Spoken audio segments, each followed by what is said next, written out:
Oh, hello, hello, hello, hello, hello, hello, hello, hello, hello, and welcome to this final live stream of the Council of Tamrinor. My name is John, and I am joined by a plethora of peoples. Joining me via the wonders of the internet, I have Ben.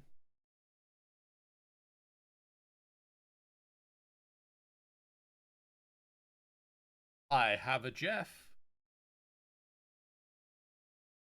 It it just means many.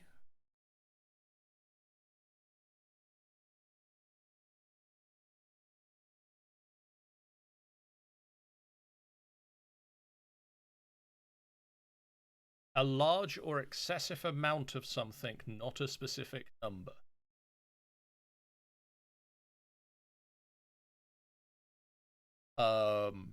And via the power of not the internet, Jen is with us as well. Oh! And in a fun twist, because we like doing things the hard way, Jen can't hear Ben or Geoff. So we're just going to lay that out at the start. I'm going to repeat some things tonight that the others are saying that you will have heard, stream, that Jen won't have if Jen needs to react to things that are said.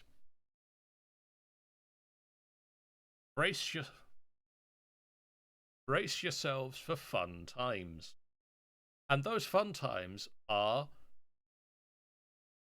we're going to make monsters.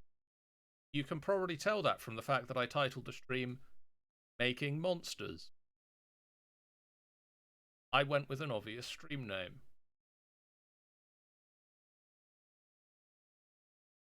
They do. I was saying this to someone, probably Annie, earlier in the week, that I think this time, because we're so focused down on locations, we're going to have an easier time of making monsters in this book. Because the first time we did sort of a monster stream, kind of looking at the entirety of Tamrinor. And that's rather vast. And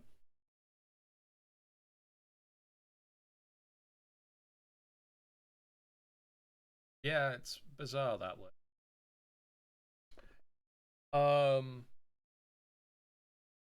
So obviously, as we've sort of said before, and I'll say it again, and I'll no doubt say it again in the future, well, in other streams, monster building, you're still going to have access to the standard monster manual. You're still going to have access to the standard other sources of monsters. But we want to add some of our own twist to. We want to have some things that specifically tie to the locations and the biomes and the things that we have built. So we're not saying that those other things that are in the monster manual are in excess things like beasts, Global Press, or immortals, or random things you find online in homebrewing things. Unathalatus has redeemed a wretch. I'm not on camera either, so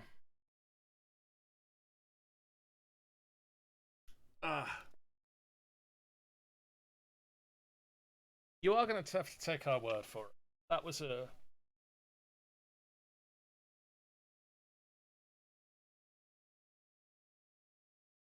yeah. There you go. Satisfying bone shattering, cracking sound. Um,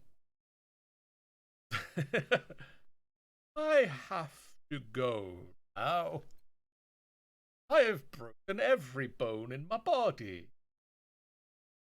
Um, we have two locations that we're focusing on. And so last time I think we said we were going to aim for having one or two monsters for each location. this time I'd like us to end the stream with a minimum of 5 for each. I'm not saying that all of them are necessary to go in the book, but at least we'll start off with getting the, and then we'll go from. And we're not going to sit here and stat block everything, but if we've got ideas that do require us to put into the stat block, or ideas of come up as part of the stat block, that's cool too, because then that means when it comes time for us to stat block these, we're already a step further along in the plan.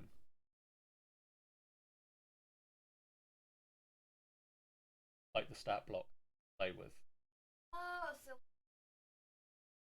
Yeah, the game stat.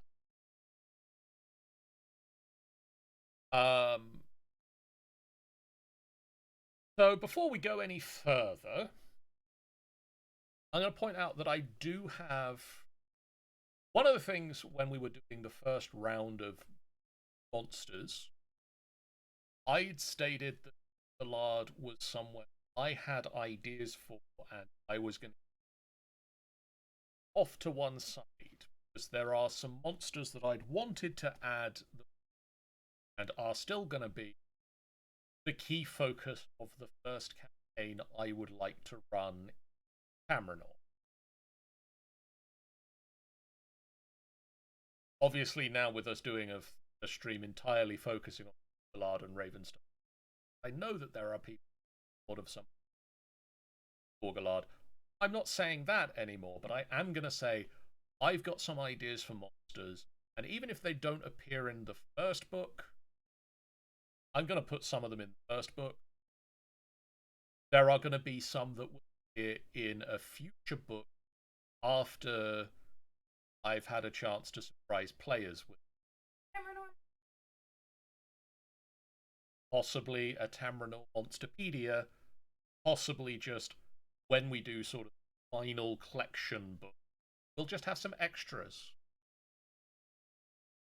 Some sort of manual that describes as in some form. I don't know what we'd call like a tome of creatures. But we'll brainstorm that idea later on. Possibly we'll call it a Monsterpedia.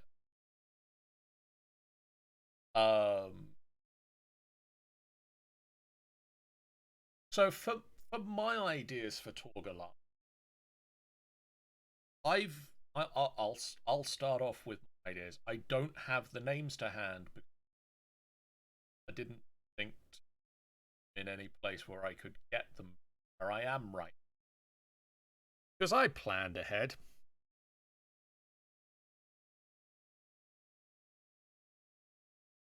Taur-Galade is a forest. Taur-Galade is the elven forest. It's got elves, it's gnomes. It's Harry. Yeah. Yeah. I don't like the smile that came over your face, and everybody should be glad that they can't see it.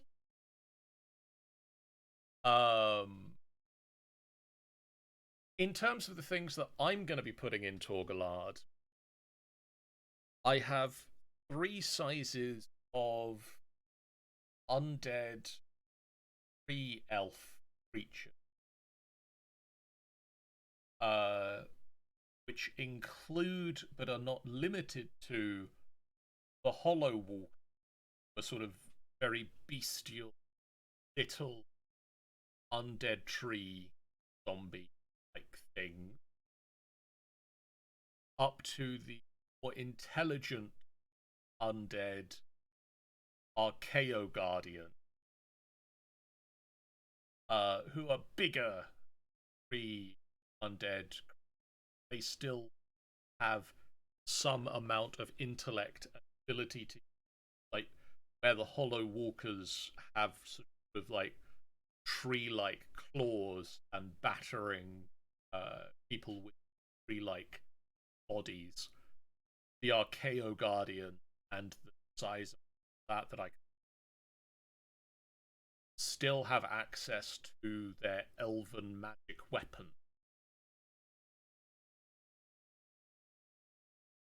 Yes. We'd talked about them when we were first talking about the elves being sort of a parasitic. Is it? I feel I need to question Unis. Are you hearing me or are you hearing everybody else? I'm concerned I'm not noticing jumpy lines for someone else. Sounds only just noticed.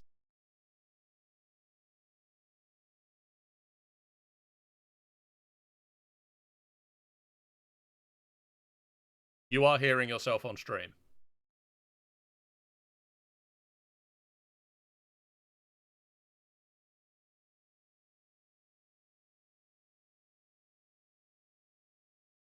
Okay, let me see what I can do about that.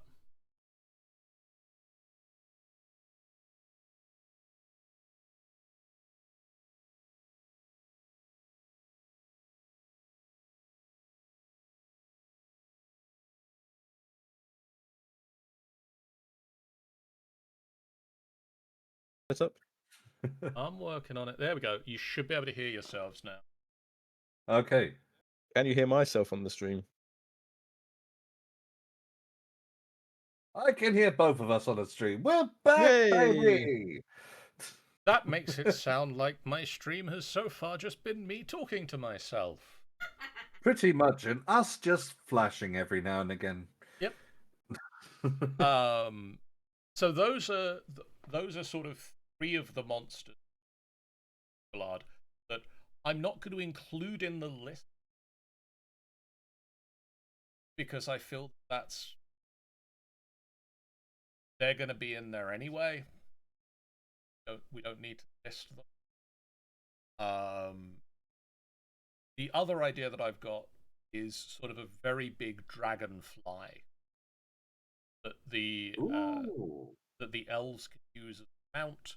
I've got no real ideas beyond very big dragonfly that the elves can use as a mount, and possibly also undead version of very big dragonfly that the dead elves.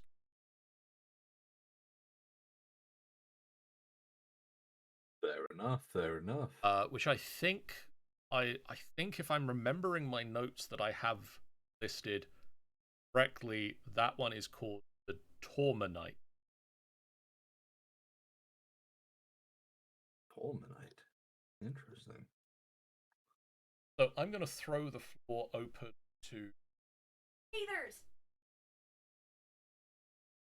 Jen, apparently, who has shouted Teethers. Teeth. How do we feel about that?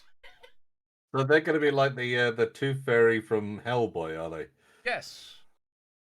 I'm not repeating that for Jen's purposes. But yes, basically that's exactly what Jen was shouting about when they first thought about fairies. Ben says the Tooth Fairy from Hellboy. Sort of.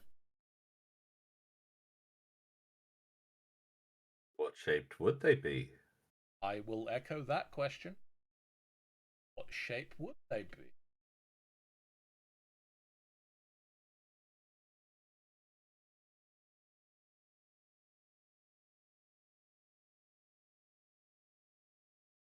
Okay. That's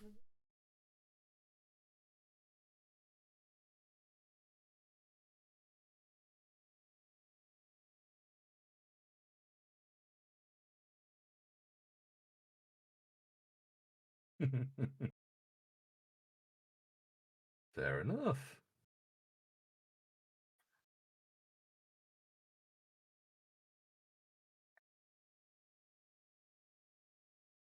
And that's a frightful idea. You can imagine them waking up in the middle of the night where someone hasn't done a good enough perception check while they're on watch. To notice that one of your mates has been having their mouth pried open as these things are trying to crawl inside to eat at the mouth. Yep, that's not at all disturbing.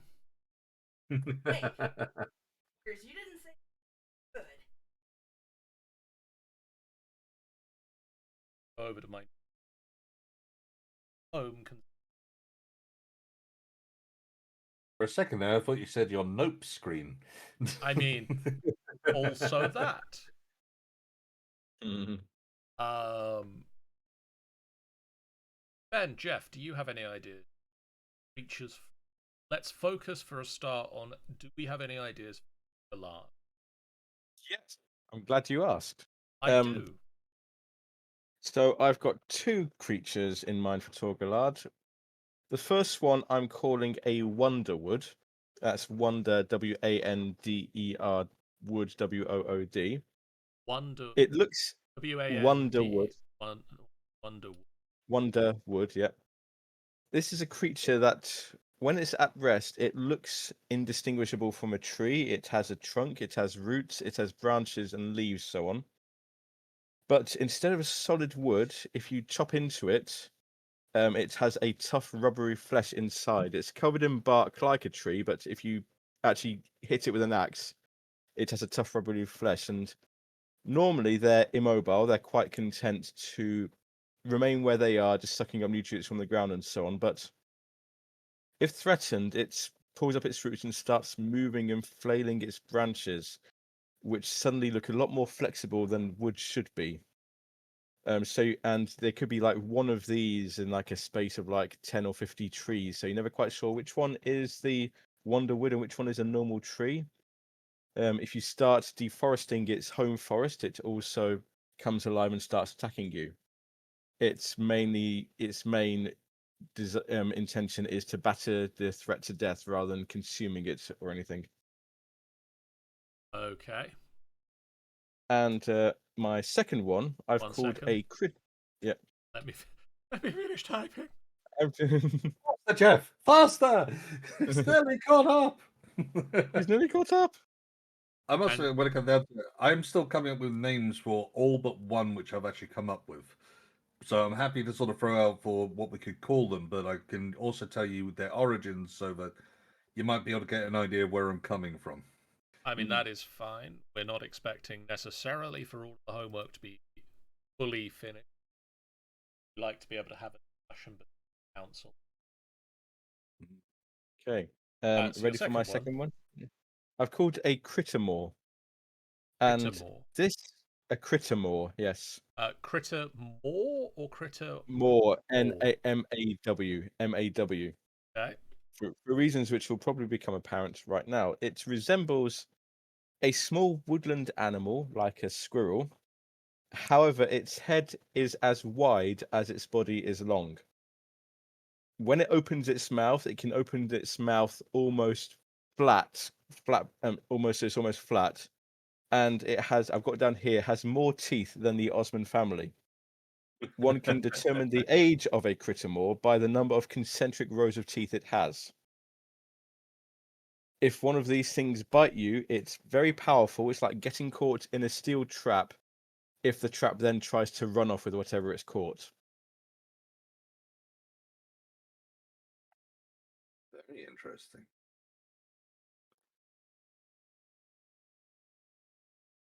So if you think like a squirrel but with the head of the Cheshire Cat is the image I'm going for that.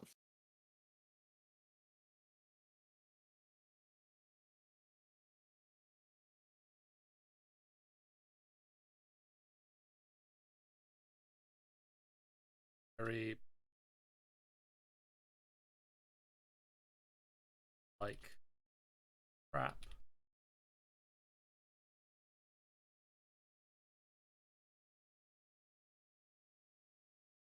Google Docs is upset with me for not writing.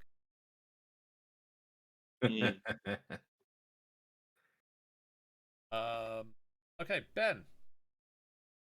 Okay, so the first one which I've got is based off of the Bridal Veil stinkhorn, which is a form of fungus. And basically, it comes and creates a sort of net around it. And I want to adapt that into this fungus, which sort of it spreads out into the underground, under any undergrowth, and effectively becomes more like a trap of sorts. The most common variety of these ones would be able to paralyze, and the whole point is effectively they are trying to feed the ground in order to maintain the circle of life. I'm really going with a mixture of real life and delicious in dungeon. So the Fair. whole concept is that Good it one. is not trying to kill. It is literally just for the sake of it is just seeking nourishment from whatever it can get. Because I had those thoughts immediately. I've also got an idea of a spring, almost like spring-loaded vines, which are going to be similar sort of aspect. And in my mind as well, depending on the coloration of these mushrooms, because the only thing you would ever see is the one mushroom in the middle. So you'd need to spot it from a distance, which would make things a bit more complicated, which means you could throw it into more of an interesting later game sort of thing. But if you get different colorations, there might be some which, thanks to what they've been feeding on, might be poisonous. Or they might have other little advantages sort of thrown their way, so that it is open for adaptation, depending on what you'd like to throw in for your game.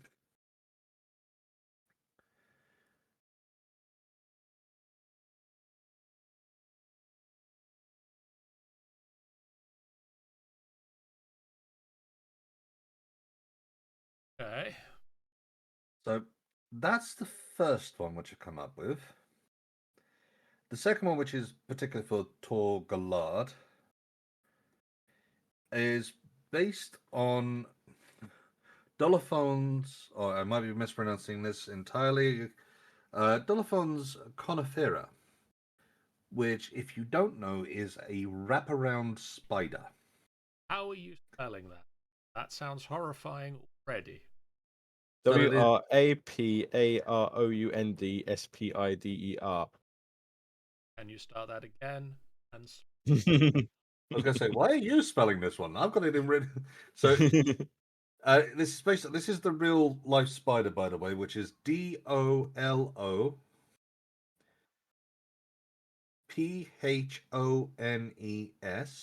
yep. CONI So FERA.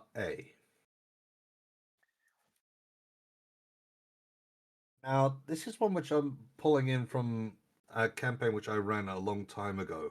In fact, literally the first campaign I ever ran, and I ended up having 10 players, so I had to increase the difficulty. okay. Basically, we are going to create our own variant of the giant spider. This one being very, very specialized in stealth. It is made to flatten itself down and disguise itself in its surroundings. It waits for you to get close. It is smart enough to wait for the prime opportunity before it will spring off and snatch you. In its ability, it will grab you and try to hide you. Obviously, there'll be a disadvantage on its stealth check on that point. But hide you while it tries to inject you to paralyze you so that you become a nice little snack later on down the line. This creature is smart enough that it could be trained potentially by those who might give it the time, so druids and potentially the woodland elves. In which case, these could become more probably the most terrifying door guards you could ever come across. And yeah, basically, it is a spider with extra special stealth. And the reason I wanted to give the title, I don't know if you ever want to take a look at it, but that is the actual name of the spider so that you can go and see these things if you wish. I choose not to. It's probably a wise idea. It does come from Australia. That might give you an idea. That doesn't shock me much. Okay, so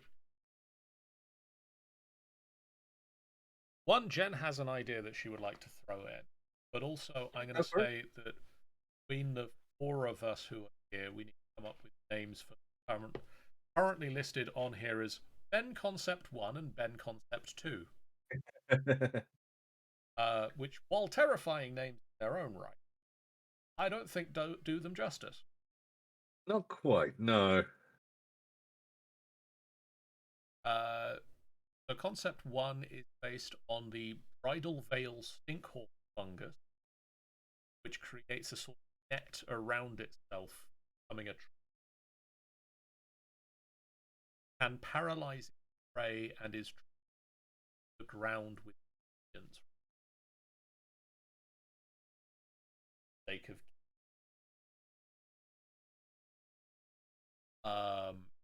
you would need to be able to spot the mushroom center of the creature. Perhaps might be poisonous or have other adaptations based on.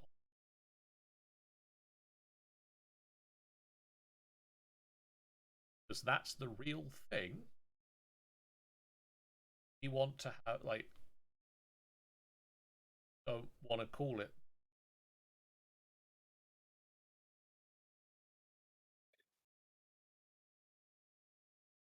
Jen says misty. And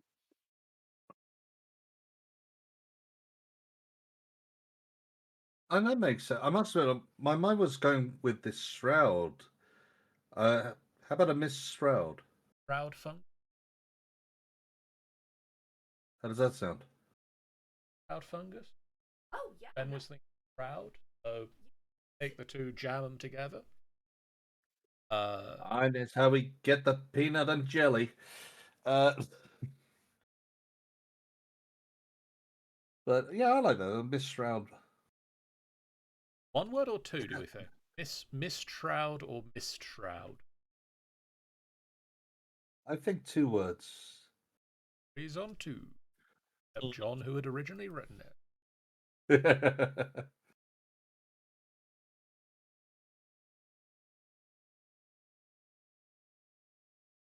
Apparently so. Ben Concept 2. Oh, Ben's got a.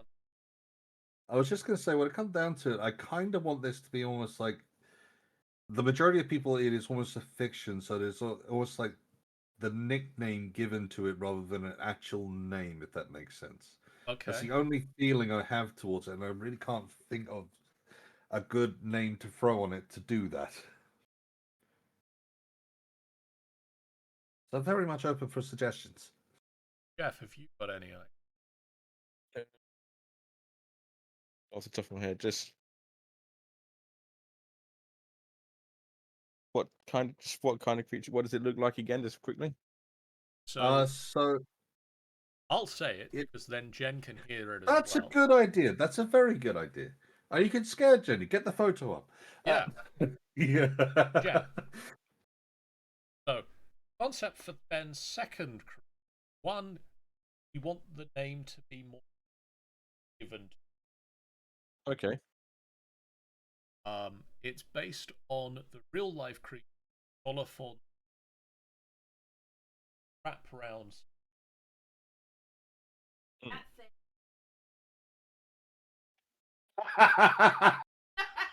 That's exactly what I was going for. So I'm gonna name it the Fuck You Ben. And I think that's good. It's it's gonna be a giant spider, specialized in stealth, can flatten itself flat, and waits for the perfect time for you to get close. Now wrap round, drag one of the play with that party member, injecting some paralytic. I don't want it. Can potentially be trained by druid elves if they have the time to best make it terrifying.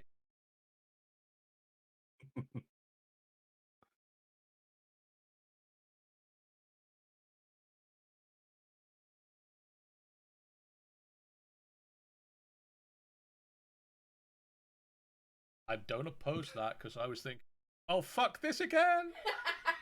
Yeah. And that just sounds like a Terry Pratchett answer, really. It's case of, it has no name, so we just go by what is the last thing you hear. Heck! I mean, to be fair, I do kind of like that. Even though it has its humorous side of things, Ack just has such an interesting little name to it I mean, beyond anything else. The thing is, we could come up with another name that is the name of the creature, and everybody calls it the Ack, but it's actually the. Well, listen, I imagine that the elves actually probably have quite a delicate name for it, just for the sake of, well, when you get to know them, they're actually very handy. They're very sweet, really. Past the 8-letter bang, paralytic tail. Maybe And we how are I looking like to past too sort of much. smother you. But it does so much for us. Jen, did you? Oh. I will be right back.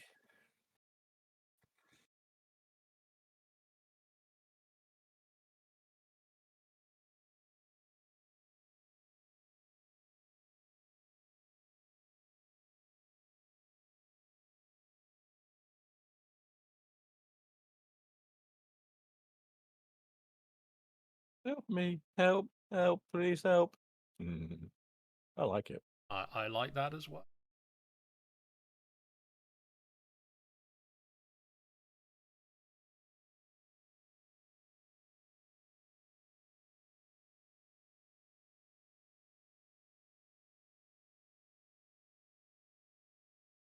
Her home.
Nice thing.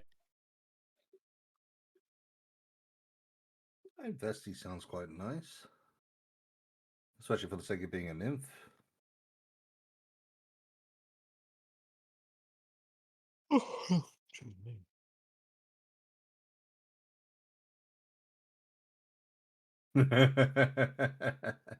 Correct. Not this time, autocorrect. Okay, that's enough for the moment on Galade. Not saying we won't come back to it. Let's get some ideas down for the Ravenstone. I'll do the same rundown again. Geoff, do you have any ideas for Ravenstone? No, I didn't think about those ones. I was more on the nature creatures. I kind of think we need something, some sort of squid or octopus-like creature that has more tentacles than something it should have. That just like lies in wait. They look like reeds, or they look like creepers or something, just like resting on the surface of the water. Then, if you get too close, bam, it's got you.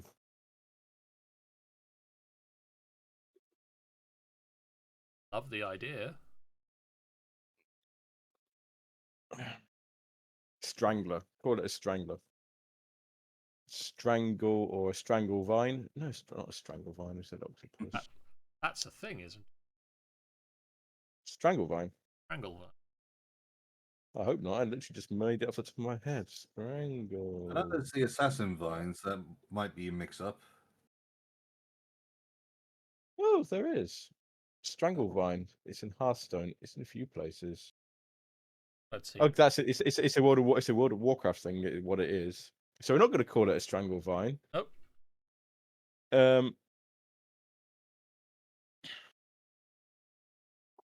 Unless I go to Blizzard and say, "Can you please give me money for this name that I've just come up with?" Strangle water is a real thing, apparently.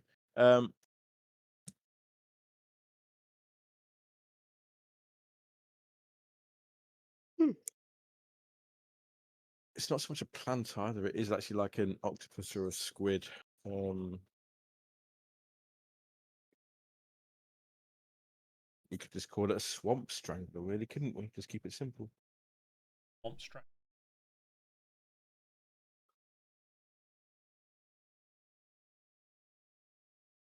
Yeah, we'll go for swamp strangler.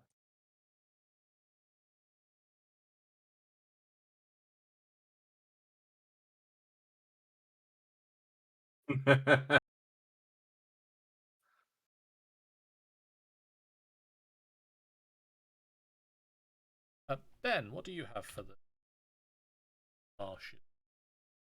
Okay, so considering this is one which I think it would also sort of creep into towns and such forth as well, and we obviously have Lorfell in this area. This is another one which is back from a story which I will be adapting. This is still going to be going into one of the books which I'm writing anyway, but it is a glob. Simple name, G-L-O-B, glob. Yeah, And the whole point of it is pretty much it is ooze which is generated that no one really fully understands how through the excess magic left around in particular areas or from the ground as much as people seem to get. They first seem to show themselves a lot more prevalent when it came down to the sewer systems, leading to people believing that there were either potions, magic being thrown down, and God only knows what is mixed in to create this new glob-like sentience. They are rather dumb creatures. They don't really think. They do sort of attach and swallow and digest anything which they get around. And the main reason why I created these in the first place was I was trying to do very much like Red Dwarf and trying to introduce in fantasy swearing into my world.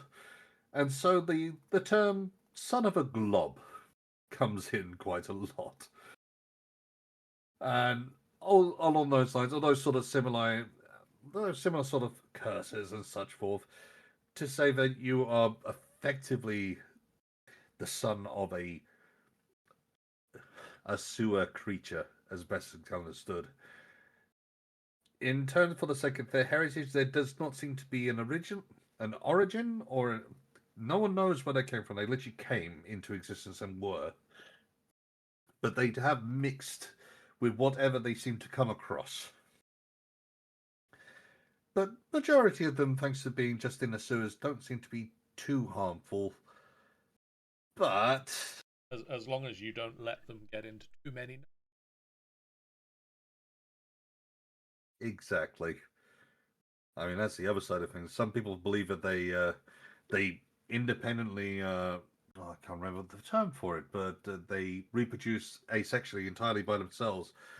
Other people just say, no, that was just two globs going through each other, and nobody could tell the difference one way or the other. But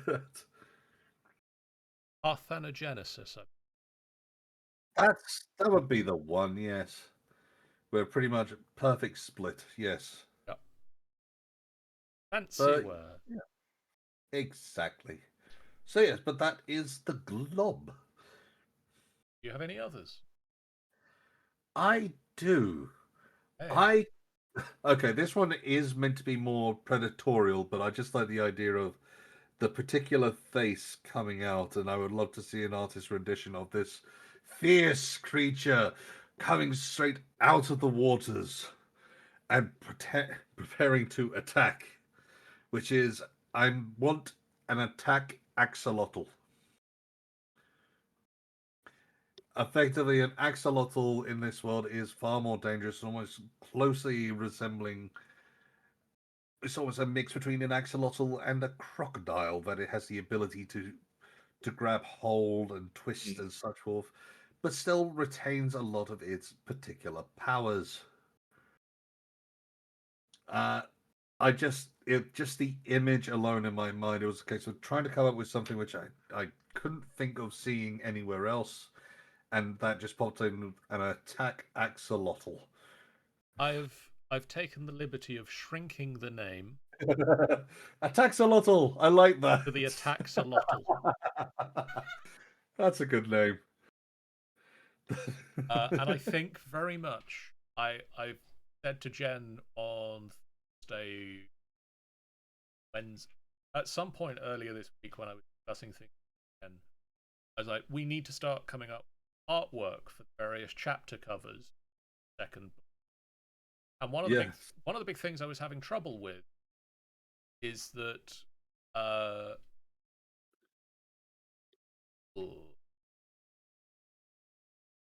Yeah. oh, I like that, Ooh. Edwin. First time chatter Edwin says maybe the swamp stranglers tend not to fully eat the body of the prey, but eat their organs, the leftovers having a high chance of becoming naturally mummified bog bodies. Oh, that is good.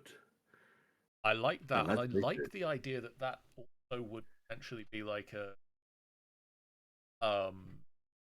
like the bog body would be an undead creature that was people swamp stranglers. Yeah. Like you think this is the threat. This is the threat coming towards me. Oh shit! As the threat was actually behind you, and you weren't paying attention to the reeds that were suddenly curling around your leg. Would be amazing, to be fair. That would be absolutely. It's almost like those cordyceps. Just the best way to try and trick is to infect and make them do your will. I like that a lot, Edwin. That's an amazing choice.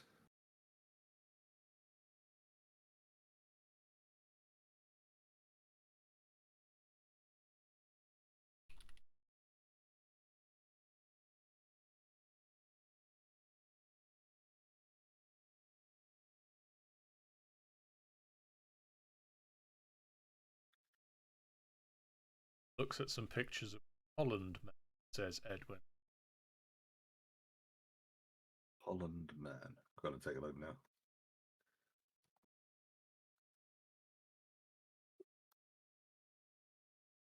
Ooh. I can actually that without putting. That is very interesting.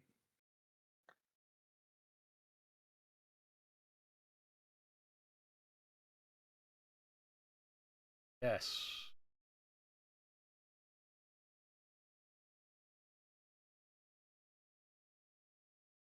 That is a very weird looking thing. Like, if you saw that just wandering around, Well, exactly. you'd They're just think saying that's the mummified biggest threat in preserved. the area. She would. But anyway, as I was saying, before we got so pleasantly interrupted by a brilliant, spooky idea, I was saying to Jen, we need to come up with artwork ideas for the chapter titles. And I was having some real problems because in the first book, the chapter on monsters and rivals, allies and things, the artwork we'd done was of monsters from Taur-Galade. Yeah, Because we did the undead tree thing. of course. So I was like, well, what are we going to do for the second book? which should have been that artwork, because I can't just run the same artwork. Like, No. I could just run the same artwork, but that's lazy and people want new artwork. So I'm thinking now it might be the Ataxolotl. I do like. I would love that. The Ataxolotl. Is Unistalata still around? Because that should be giving him some flashbacks if he's still around. Oh, we're good DMs. He might just be flashing back and like rocking back and forth. SD. That's possible.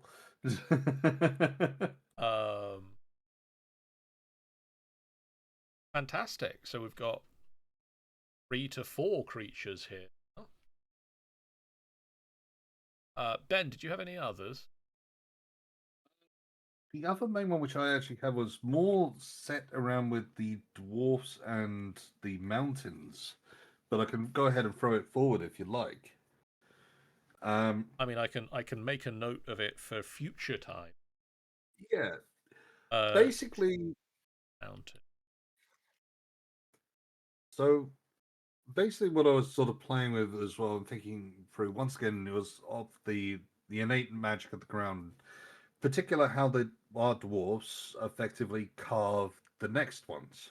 Yeah. Which goes to show that there is life in the stones. And in my mind was a case of what if that went wrong? Or Is if this a the brew collection rock? of the what? Brew rock. The brew rock. Yeah. I don't know what the brew rock is. I think we did that for the last. Brew rock was a thing of what happens if the dwarves don't carve the stone quick. I can't remember that one. It was in the last book, you say? Oh, it didn't actually get into the last book because we cut it out because it weren't going to Trieste. Ah, right. But it was something that we discussed when we were discussing monsters. Sort of a troll-like creature. No. Okay. Sorry, yes. That's one thing where if you don't carve it out into an actual dwarf, that's how you get that. Yes, I remember what you're talking. Okay. Now I get it. Yeah. No. This is more along the lines of the offcuts and the just random the everything else. Effectively, and in my mind, I have it called as Strax. Are you spelling that? Strax. Oh. Okay. Coming from abstract, effectively, because the whole concept is this is a collection of rocks which have come together. It has a life form, but it isn't set in the right place. It is, and the phrase in my mind, its heart is literally in the wrong place. And it is constantly trying to shift and turn itself into something, but it can never get it right. And it has a natural anger to it, but not necessarily aimed at anyone. It's more like an internal one that it can't get itself right, but it's that they're perpetually stuck. But it's like elemental rocks which are trying to take the form of something, and every time they see a creature, they try to imitate it, but it becomes an abstract version made of, I would say, cubes, but they're not really cubes, of these different rocks and pebbles which just are somehow clinging to each other by the magic which is within it.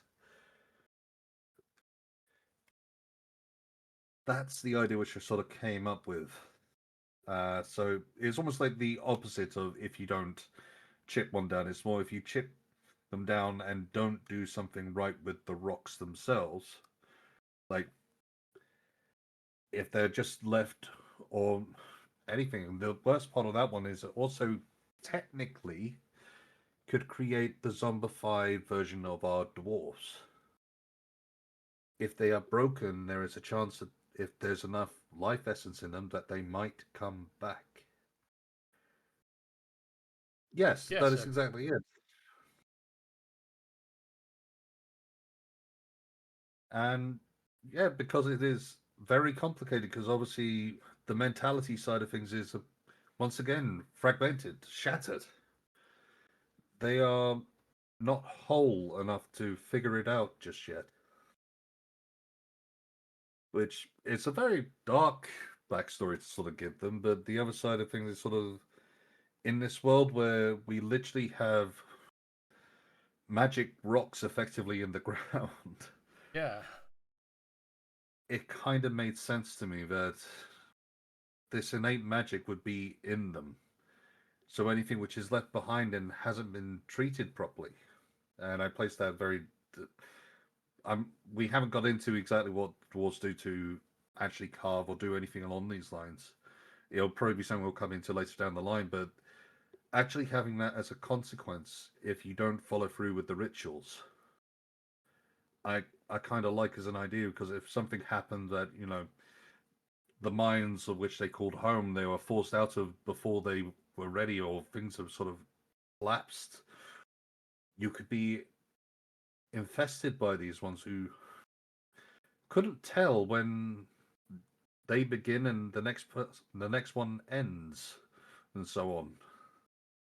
It's almost like they are stuck in a discovery, and no one really knows what they will turn into if they ever discover themselves.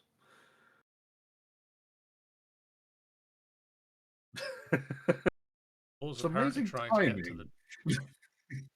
the.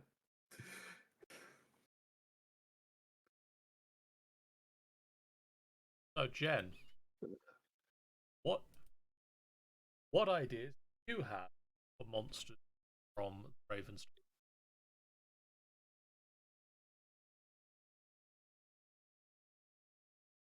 Yeah.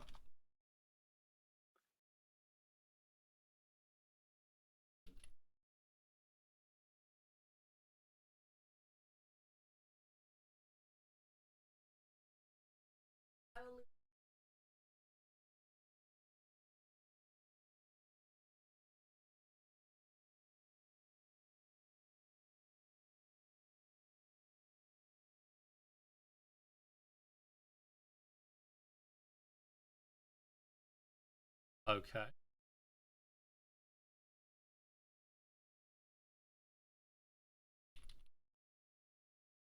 From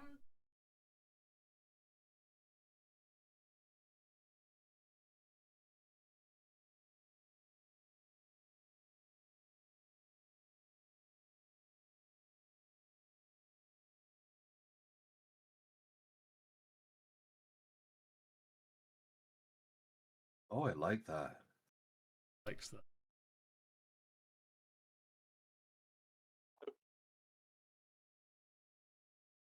Nice.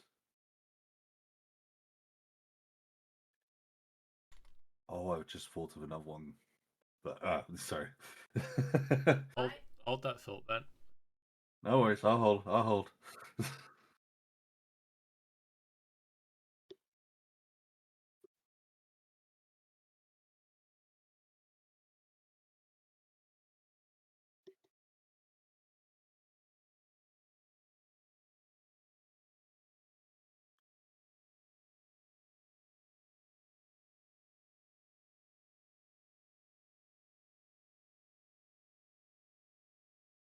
obvious.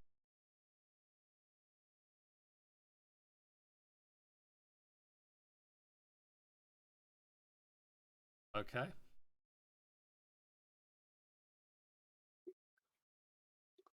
Ben, what is your new idea that you tail late? Call them the lights. And it's going off of the bioluminescence and just an immediate full. Basically, they are little creatures. They're like fireflies, but they are carnivores. They are able to eat, but they can't attack. They are physically unable to.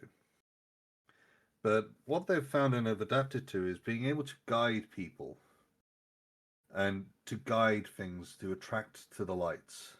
But if they're attracted to particular sources, they will, whatever's there will either kill them, or they might get a little something from the people. They're smart enough to realize that much, if not able to communicate.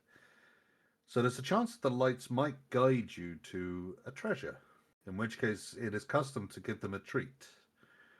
Or they could guide you to a threat which is will try to kill you, in which case once you're dead they will have their fill. And I like. lastly, there is one last thing that can happen with the lights, because they could guide something to you, because you're enough of a threat to take them down and give them a meal.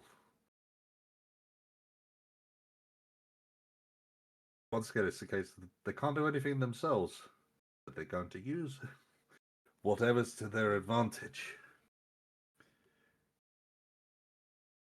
I'd say the other side of things are the life force is connected to the lights which they give off.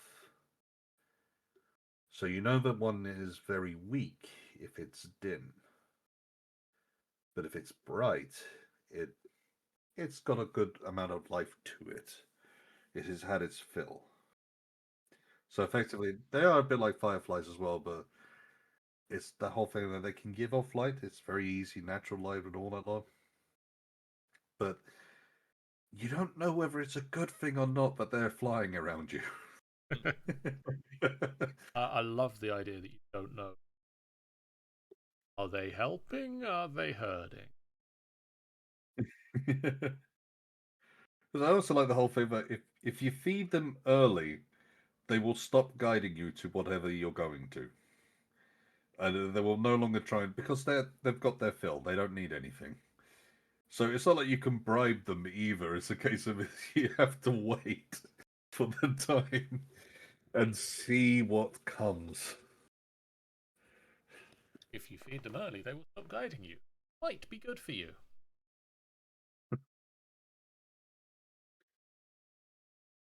Again, ideas.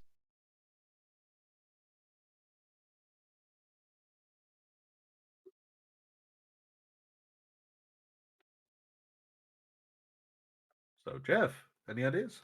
I'm going to throw out Sean had an idea, Okay. and Sean has messaged me an idea. And I'm Are they just thinking, for ideas? well, I mean, he may have had other ideas that he didn't bother to message me. I don't think so.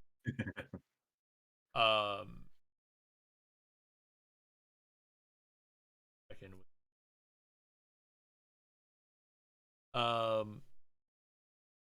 He was thinking of something that could be a pixie or a fairy, could be a modifier that we just can attach, to, like a template that we can attach to any monster.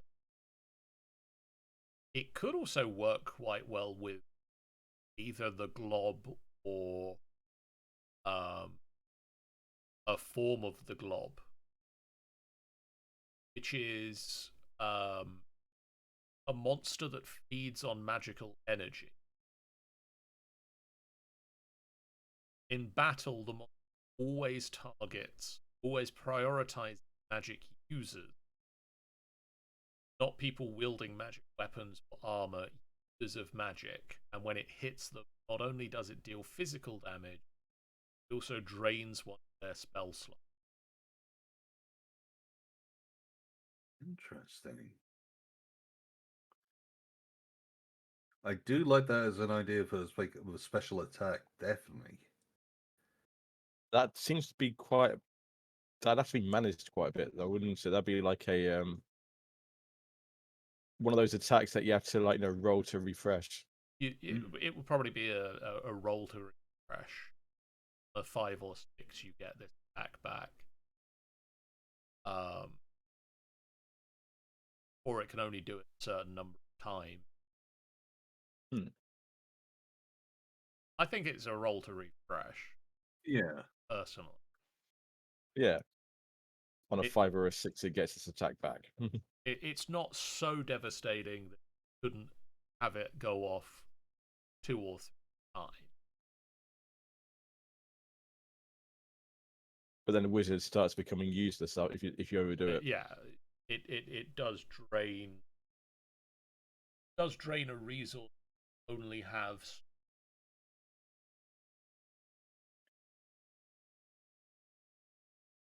I'm gonna make that a note on the glob. I think. Okay. I think I like the idea that the globs can have this magic slot. Right. That would be interesting. I think in theory, got one null add for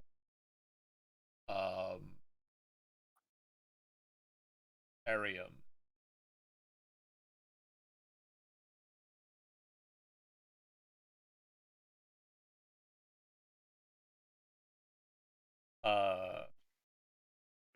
That could also have the magic spell slot.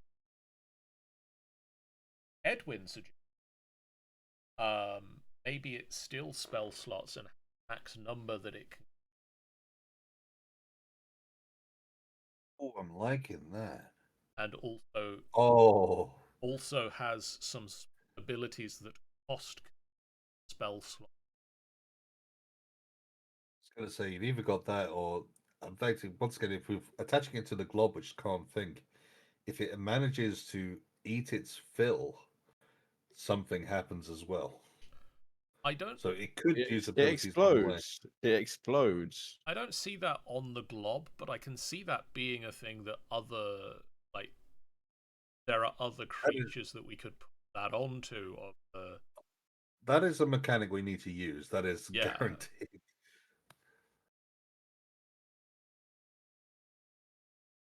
I think that's very much a mechanic that needs to come up at some point. And I'm just gonna copy it out of chat. Needs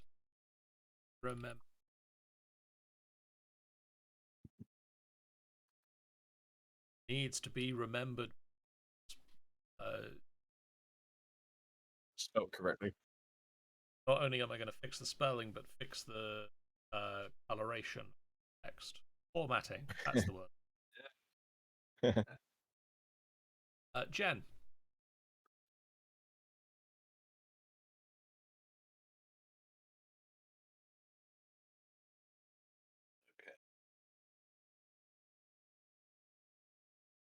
Okay.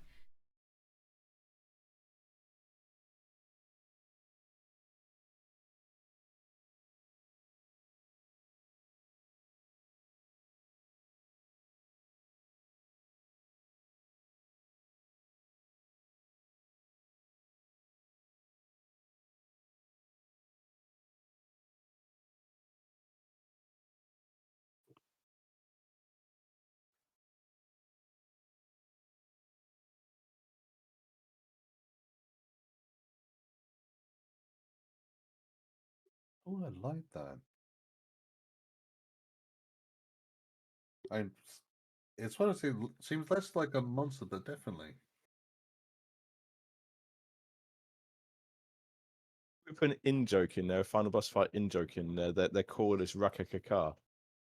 Yes, definitely.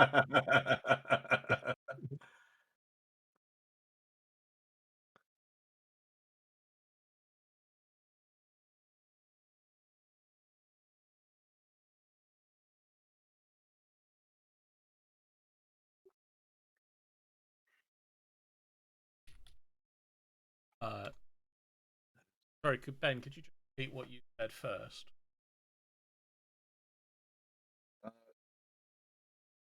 Which point? Oh, sorry. I was just saying that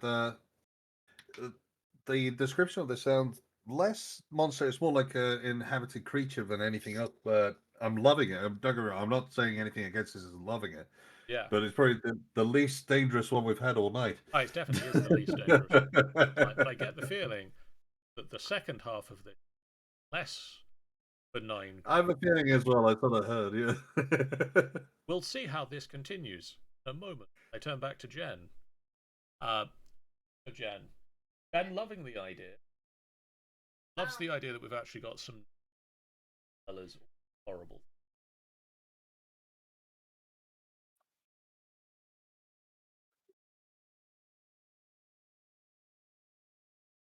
You can Shoot it down. I mean, yes, but also I fear that there might be some other positive effects.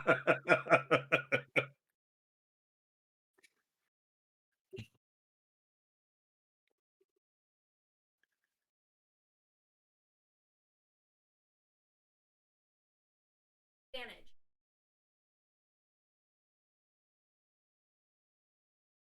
Okay.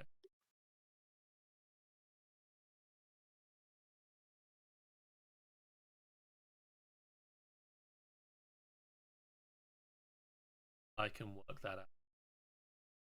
Written, but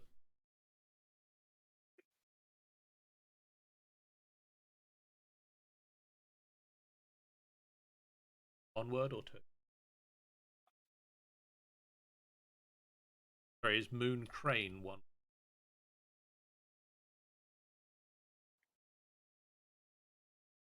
So the moon bill is the one which makes you pay for the service, right? Yes. Ben says pay for this.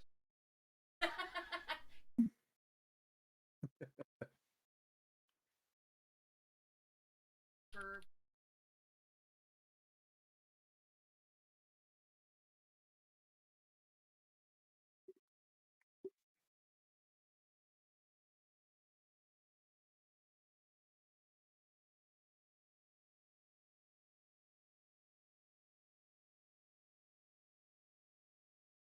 Okay.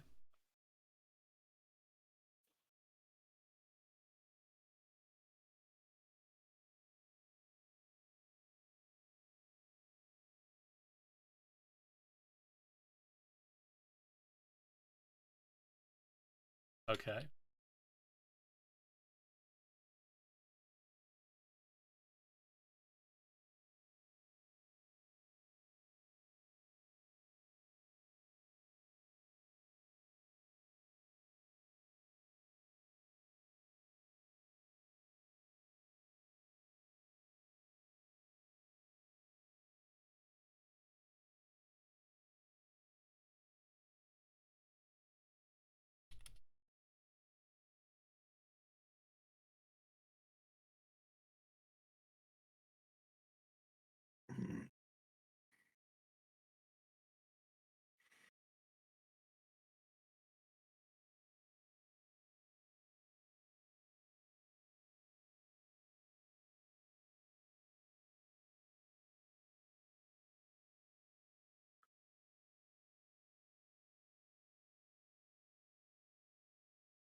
Yeah. Easily.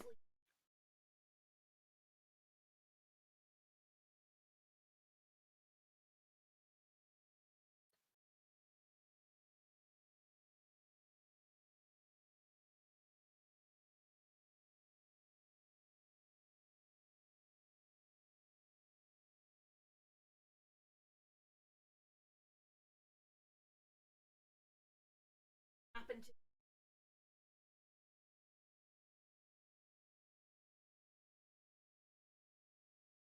feather. So it's really hard. I hope people are getting enough of what Jen is saying, because I mean, I know that you guys in Discord are. I hope people at home are hearing enough of what I'm saying. But you're also seeing the notes that I'm writing.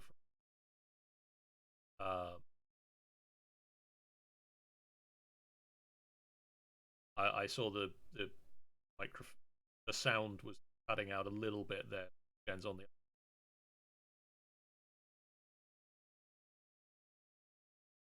the microphone is facing. I did gestures with my hands that nobody can see because there's no camera here. It's going well. The camera, the microphone is pointing at my mouth. Is on this side of the room where I keep my mouth with me. And Jen is not where the microphone is currently pointing. So I know that we're hearing some of what Jen is saying on,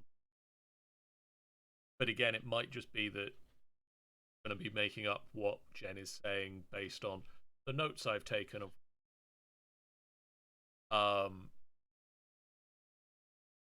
But yes, I like that. Geoff has suggested your moon train, possibly also the moon would work. Have an FBFD folk that have the Rakakakar.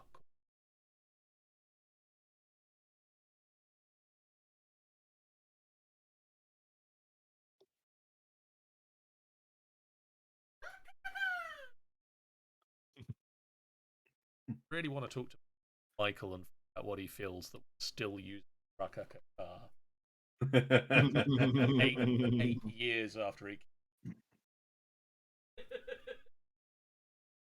We need to. I need to check in with him.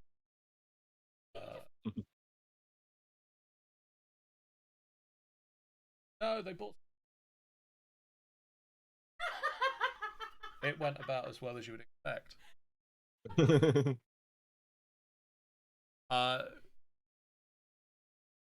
Before we start to before we get to a point of wrapping up, we're starting to get there. We've got quite a few monsters for Ravenstone Marshes, quite a few monsters now for Taur-Galade. Does anyone have any other ideas to bring to the table? Just one that just came to my mind. Okay. What about a gas, some sort of gas, some sort of like noxious green cloud that somehow has intelligence? And gas cloud. That's nice. Poisonous? Very poisonous. Pretty poison.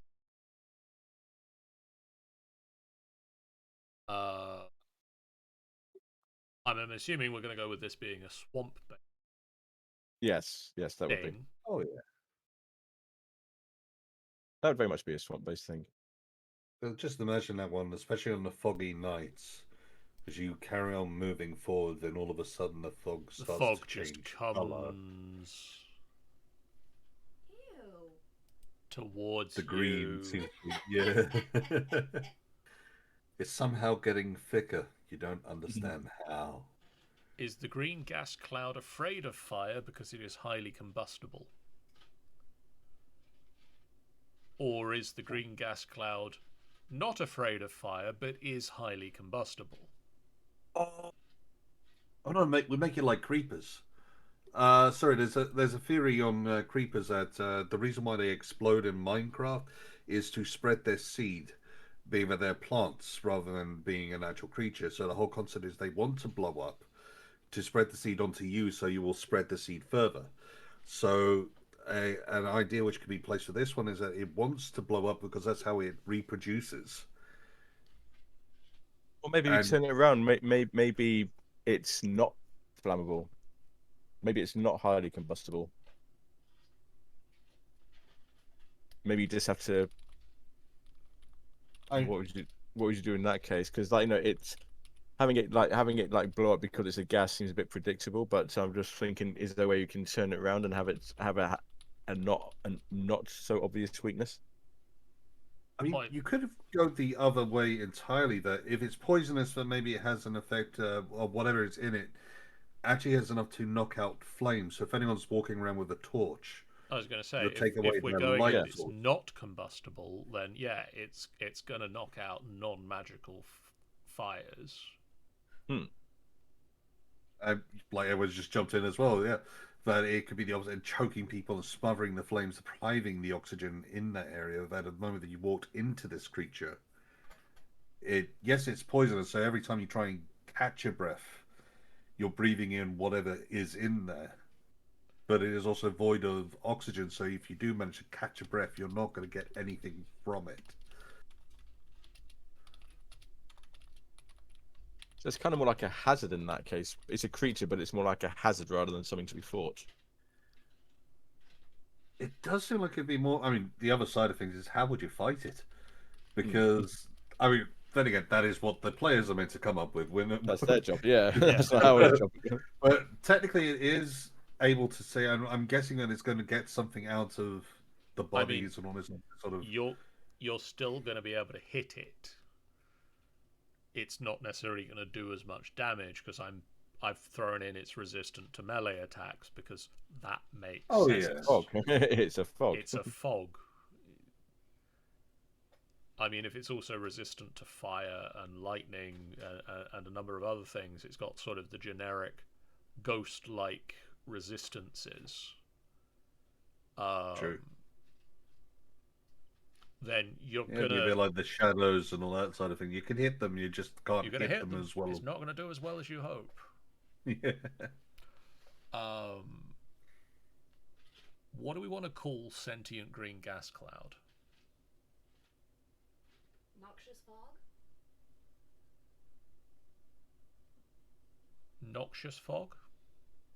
Noxious fog sounds good. I was thinking the colour out of the swamp, but that's already been taken. Someone's done that one.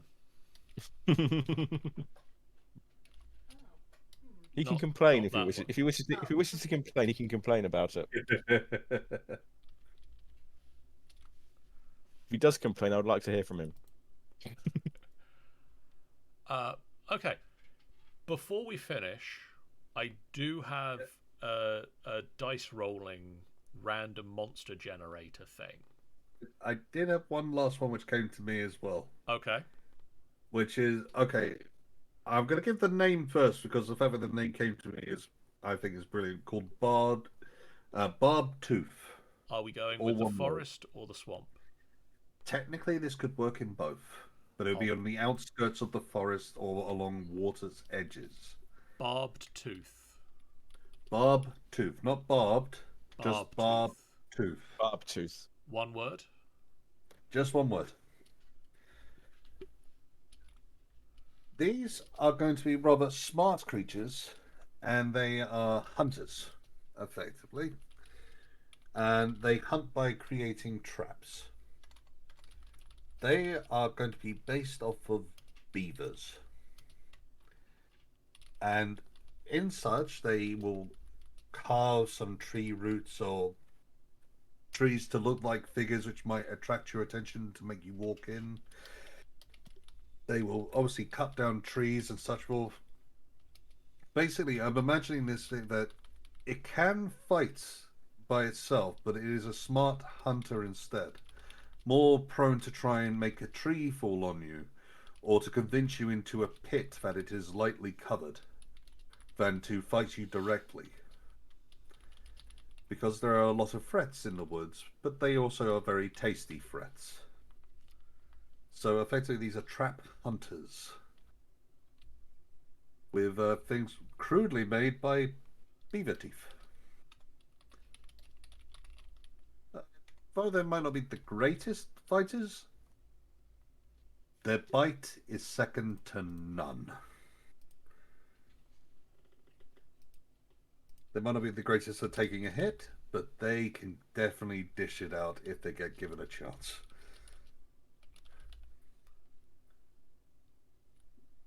Excellent. I've also moved the vesties and the barb tooths down to a note section I've just That titled makes sense. Yeah. both places. The multi-locations. The everyone's.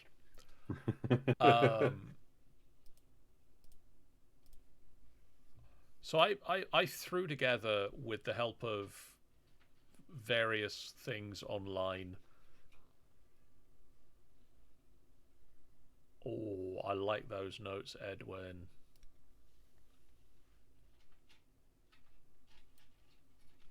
Oh, I like that.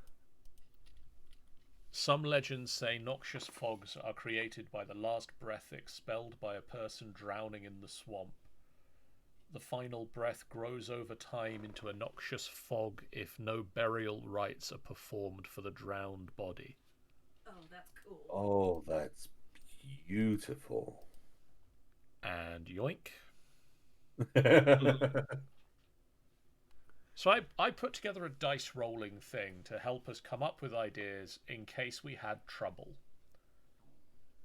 We Okay. evidently did not have trouble. Okay. But I put the time in, and I want to somebody to roll some dice, and we'll come up with something based on a dice roll. So, Ben and Geoff, do either of you have dice to hand? I have many dice to hand.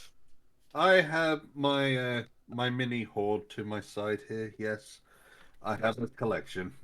Yes, you could say that. Yes, you could say that we've got dice to hand. Yeah, I've got one or two. You know. So I'm going to say, Geoff, could you roll me Yes. a d6? A D6, you say? The one dice he doesn't have. A 6. So this creature is going to be... we're going to add to the Ravenstone Marshes. Okay. Ben, could you roll me a d10 for the core trait of this creature? Right, you are.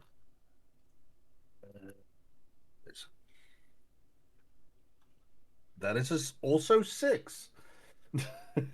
This is some sort of hive or swarm, part of a larger collective consciousness or group. Geoff, could you roll me a d12?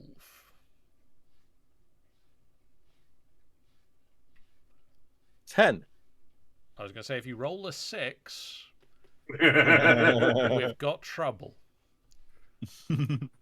That was a 10. A 10.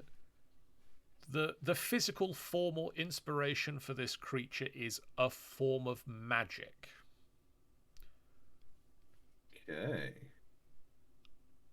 And I'm liking the idea that maybe we've got a swarm based on, like, maybe a necromancy spell.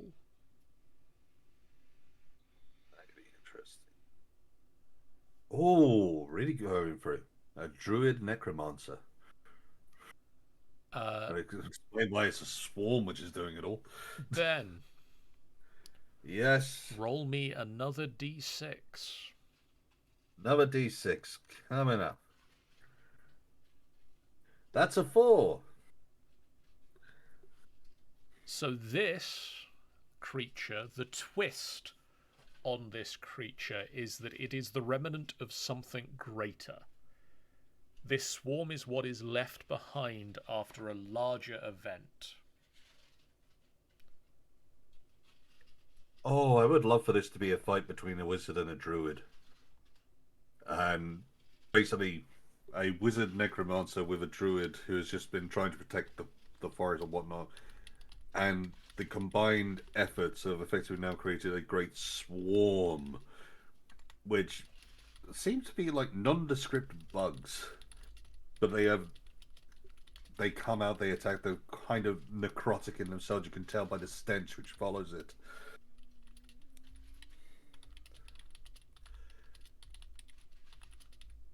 I mean, effectively, we're talking a swarm of zombie flies,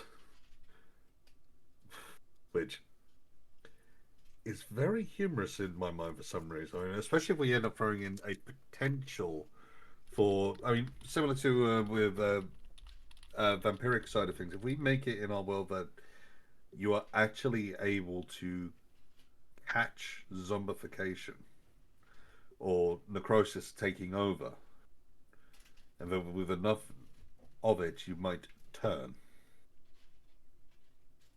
become one with the horde, one with the swarm. It would take a lot, obviously, for it to happen, and if it was to happen, we'd obviously have to give it a lot of time so there's a chance to try and fix it. But just the idea of this, there's a reason why the swarm is so bad, is that it's like fighting the noxious fog. It's very difficult because, once again, it is compiled of thousands of flies. How do you fight flies that effectively? But it's more for the sake of what it does afterwards rather than what it does to begin with.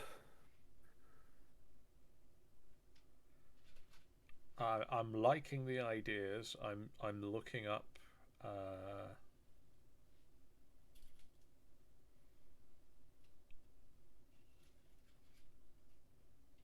potential names. What's the idea? a necromantic bug swarm in the swamp.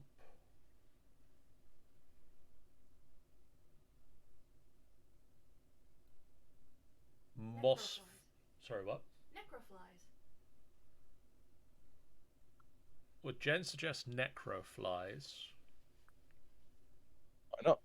I'm gonna suggest maybe Mosva. Mosfa.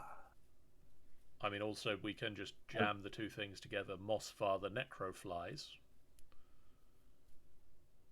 I kind of like that. Mosfa being more like the name given by. It sounds like the name given by the elves, so to say. And that to just explain it to everyone, it just end up being the necroflies. Just feels like the perfect little combination right there. So it started off as just Mosfa. And Then lots everybody of just blank calls them spaces. Necroflies. But once Okay. again, it's like nicknames can end up lasting better than the actual name sometimes.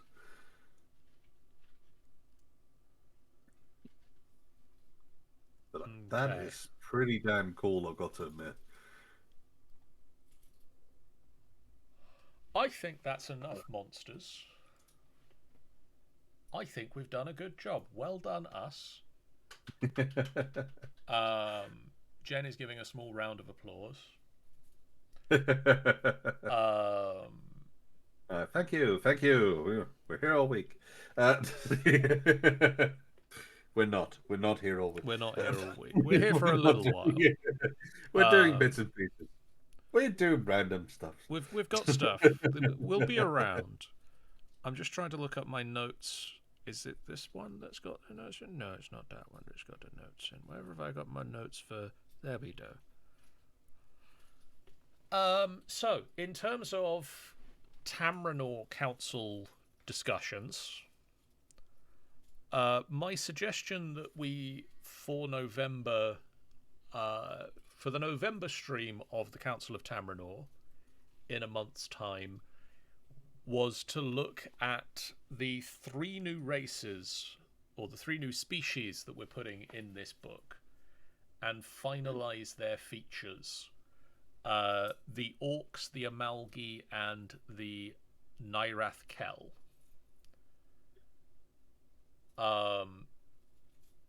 I've got a lot of stuff written down that I want to run past you guys and sort of see how we're feeling with it.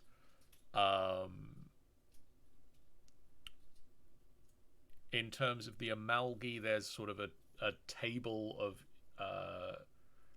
a couple of random roll tables that we can look at to generate things. The stress mechanic, for instance, that we'd sort of discussed the Amalgi having. I was having a discussion about this with Rogue, and we've come up with an idea I like very much, which is to use Brennan Lee Mulligan's emphasis roll.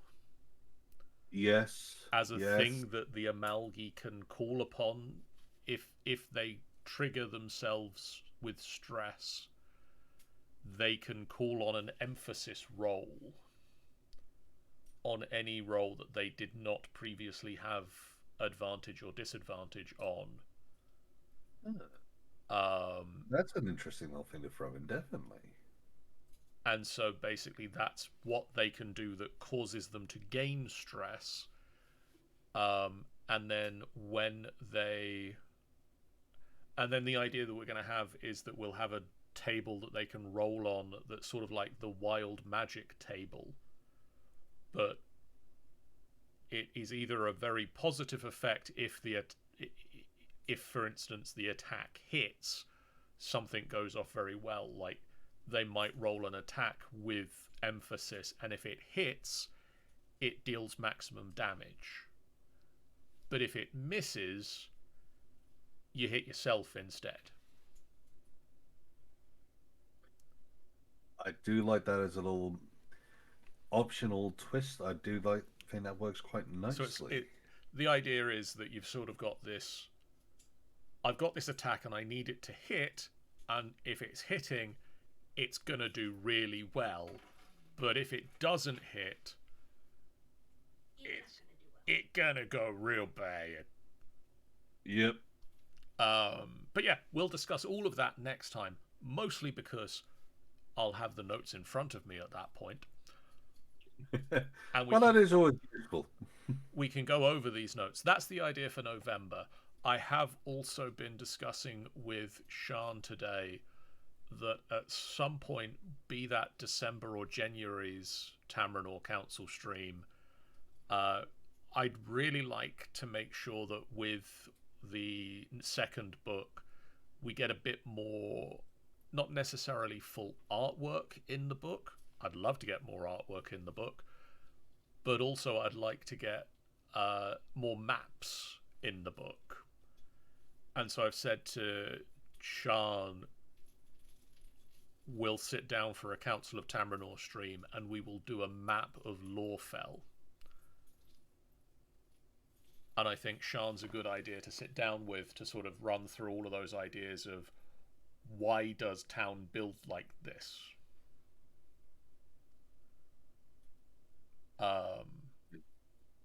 Yeah, that sounds like a really good idea, to be fair. So I want to get more maps in the book. I want to get more content in the book. I want to get more book in the book. So we'll do that. But for now, it is time for us to wrap up and finish for this stream. And let's see how well the credits are working. They weren't working great earlier. That is a very big picture of my face. They continue to not be working very well now. I mean, we can jump in with the quick ones, if nothing else, which is like, Evan, we would love for you to join us on the in Discord. We would love to hear some more ideas. We've got a whole section for that. Let's throw out the regular things that we say at the end of streams, which is if you haven't done so already, please do hit that follow button. I know people should be hitting the follow button. It's a perfectly free way that you can support us on the channel. It really does mean a lot to us. It lets you guys know when we go live. You've still got 5 days until the 16th. You can sub to us while we are live, and you should get 3 months of Duolingo for free. Hopefully. Is that why the Duolingo animal has been on my thing? Yes, it is. I didn't know that. I haven't been advertising that. I clicked the button to find out why Duo showed up, and found out why so that I could talk about it on the stream. I clicked the button and it didn't tell me that, so apparently I didn't click the right button. I clicked the buttons until it told me. You're punishing Duolingo. I like that, John. That's what we need to hear. We're also tomorrow we have the Eve of Ruin campaign continues as the group make their way up. Actually, we have other things to say before we get to the credits, John. You know how to outro your own streams. Do you? No, he doesn't. Don't believe him. He's a liar. Discord is a thing that we have where you can chat with us about the games we're playing and things we're doing. And as Ben says, we have a place entirely for you to tell us your ideas for the Tamrinor things. Plus, we just love to talk. I mean, it's nice to meet new people. There is a way that I can get the bot to tell you about the Discord, and I believe it's by saying that. There we go. Thank you, bot. We have a YouTube channel as well where you can go to catch up on all of the previous streams of what we have done. And also we have a website, finalbossfight.co.uk, where you can see a better looking version of these end credits as well as everything that we do. Video, audio, photos, written content goes up on the website as well. And now it is time for us to talk about the streams that are coming up. And the first of those is tomorrow night, where Eve of Ruin continues as the group make their way through the Halix Mausoleum and continue to investigate the missing... Well, Now the missing 3 members of the of the Neverwinter nobility, as they have found one of the missing members of said nobility. If I remember to set it up right, I might also be running a discount on subscribing during that stream. So stay tuned to see if I remember to do that tomorrow. On Tuesday night, I'm going to be continuing Dragon Age Inquisition, as we are going to be getting towards the end of the Jaws of Hakon DLC. It is going to see us... well, last time we knocked down a giant ice barrier that was protecting the Hakonites from our friends and selves, and then they started shooting us with arrows and told us to leave. And as they were inside a giant fortress, we decided we didn't want to just become pincushions. So next time we're going to go back with friends, and hopefully we'll be let in. And it'll be, you know, really pleasant, and we'll have discussions over tea and biscuits. I can hope. It's probably not going to work that way. On Wednesday this week, Minecraft may be continuing, and we are getting very close to the end of this particular mod pack.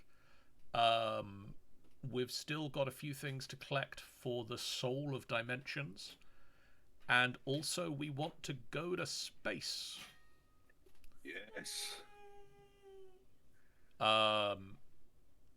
On Friday this week, we continue our Frightful Fridays with the most frightful thing of all, trying to find a date at a convention. As we are playing Monster Prom 4 Monster Con. I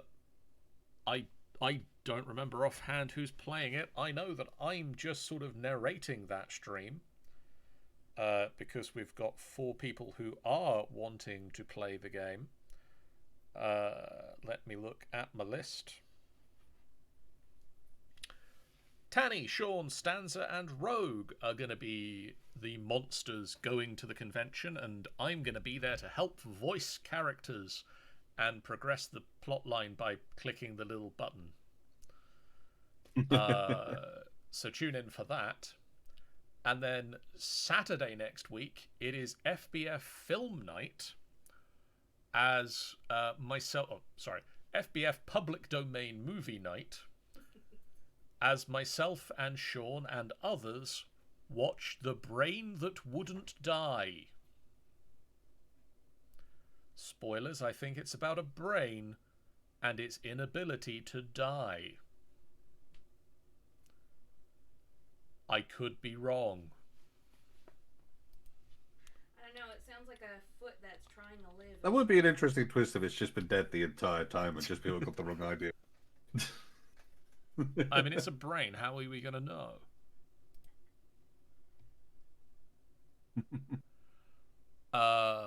It seems to be quite smart and nothing else. Almost, buddy, almost. Right. And now it is raiding time. As we are gonna raid...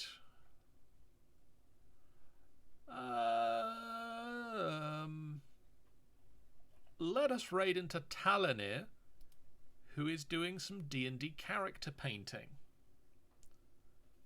I thought that was 3D work. That's not 3D, that's a flat painting. Wow, that's some good flat painting work we're going to go and look at now. Go give Tamrinor some love. We'll see you guys again real soon. For now, so long. Bye, guys. Bye-bye. We have started